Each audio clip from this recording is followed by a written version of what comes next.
Hello, and welcome to my Bug Fables speedrun tutorial for the any% glitchless category. The way these tutorials will work is that I will be focusing on individual segments of the run for each tutorial video, showing the basic tricks and movement for that segment while explaining them as we go along. After that, I'll show some more advanced movement and tricks to save more time over the basic route as well as compare them side by side. A few things to note before we begin. First of all, I have an input display in the top right of the screen which shows in real time what I'm doing while playing. If you have any trouble replicating some of the tricks done, you can use that to help guide you. For some reason, the D-pad doesn't seem to work with the input display for my particular controller. The only time the D-pad really gets used though is for the fights, but it's worth mentioning nonetheless. Another thing to note is I am using the English language choice. Japanese is the fastest, saving a total of about 10 seconds throughout the course of the run. I'll talk about why Japanese is faster when we get to those points later on, but I'm using the English version for the sake of simplicity in the tutorial, and I'd highly recommend you do the same if you're just starting out. Also, I am playing on the PC version because that version has the fastest loads. Finally, I am playing on a Nintendo Switch Pro controller, so if your controller is different, chances are it means that the buttons will be different, meaning you'll need to interpret it differently based on what type of controller yours is. Press Start Game on the menu and choose a new quest. You can name the file whatever you'd like, as it won't actually affect the time of the run. Without further ado, let's begin. Timing begins when you press yes to confirm your file name. The beginning of the run has a fairly slow start for the first 2 minutes or so. To begin, there are several text boxes we need to clear before advancing to the tutorial fight. The fastest method of clearing text is to hold the B button to advance the text. Despite being so simple, this is something that gets used throughout a large majority of the run. This isn't completely trivial, however, as there are some scenarios where you need to be careful about text boxes. I'll talk about those more in depth when we get to those specific scenarios. After the text is finished, hold up to enter the Maki cutscene. Continue holding B until we reach our first battle with Maki.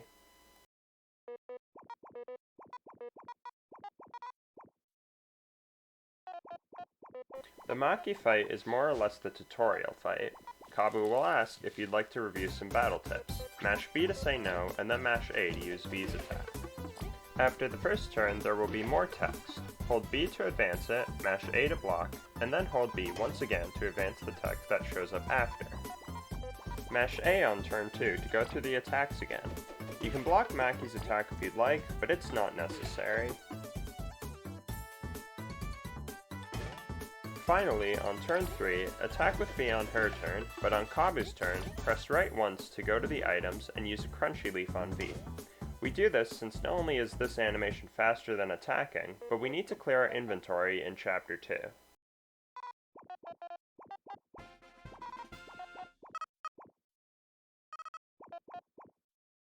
This next part consists of simply holding B until Ida walks up and asks you if you know where Snakemouth Den is.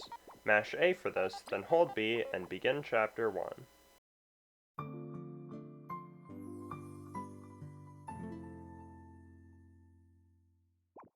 Right off the bat, we're going up to talk to Artist to grab the Hard Mode medal. As the name suggests, this medal increases enemy stats and gives you rewards in return for using it on bosses.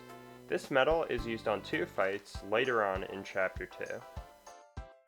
Make your way around here and talk to the Ant Guard.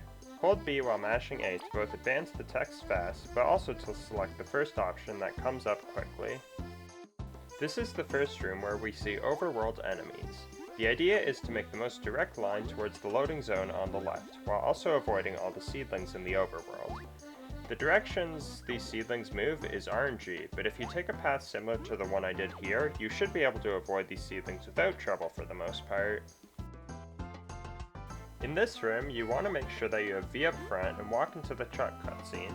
The reason you want V up front is because she's closest to where you want to go next. Hold B for the text, mash B when Kabu walks up to the bush to cut it, and then hold B again.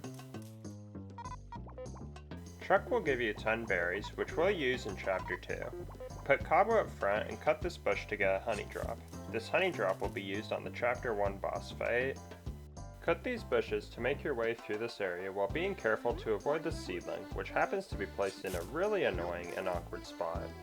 Put V in front when you enter the next loading screen since she's the closest to where you want to go next. Swap to Kabu and cut the bush, and then grab the crystal berry. These crystal berries will be used later on to buy important metals. Make sure Kabu is up front for this cutscene.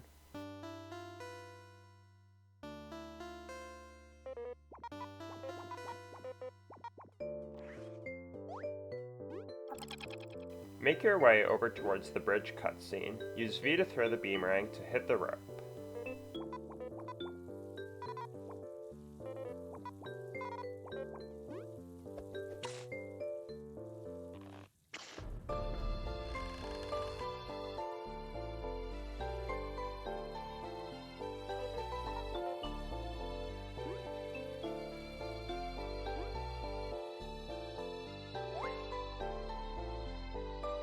In this room, bounce on the spring and use the beamerang to knock the rock down, and hit it onto the switch. Do the same with the other rock, and this will trigger the cutscene. This is the first case where you will need to be careful about holding B, since it is very easy to buffer an input here. If you hold B too early, or hold it for too long, you'll buffer an ability, and use Kabu's horn swipe, which will cost some time. To avoid this, you sort of need to memorize when these text boxes appear and disappear to know when to start holding and when to release. Make sure you have V up front when you grab the mushroom and trigger the next cutscene.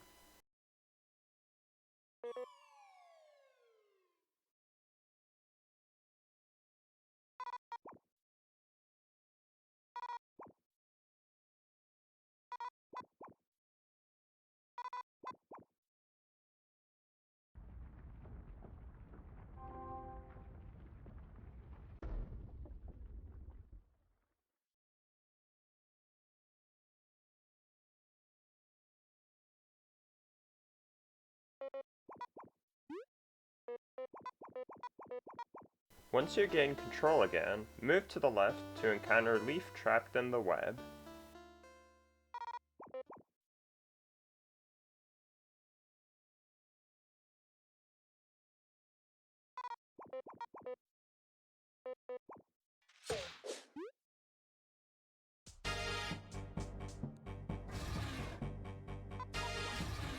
After this cutscene, you will begin the scripted fight between Kabu and Sputter. We can't hurt Sputter in this state, so just do nothing for 3 turns for the fight to end. The specific inputs for this on turn 1 is right, A, up twice, A. For turns 2 and 3, it's A, up twice, A.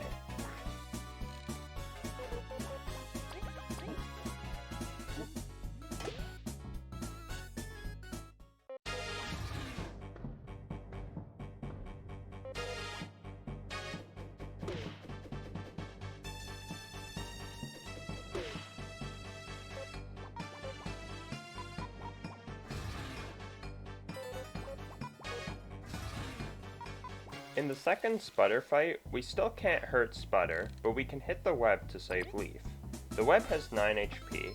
Use Kabu's basic attack and V's basic attack on the web.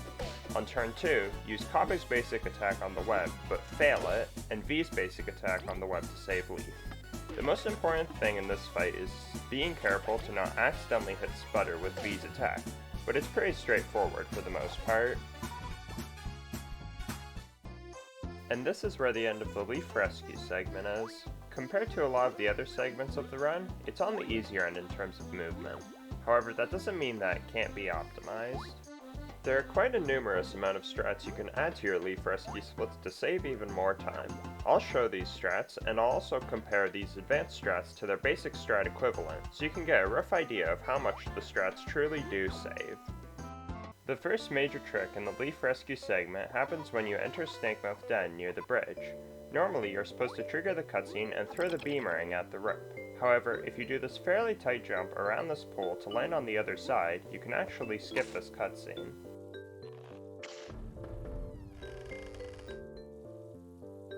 The main risk of this strat is being careful about triggering the cutscene from the other side, as the cutscene trigger can be a little finicky, but with practice it isn't too bad.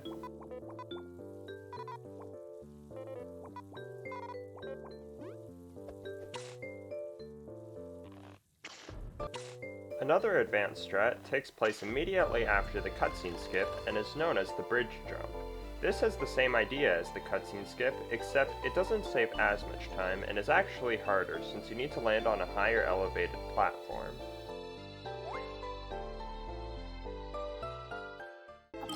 To top it off, there are 2 tricks in this room which add up to save about 2.5 seconds. The first one is hitting the rock with Kabu via an ability jump, and double hit, which is where you are able to hit the rock onto the switch in only 2 hits instead of 3, using fairly precise angles.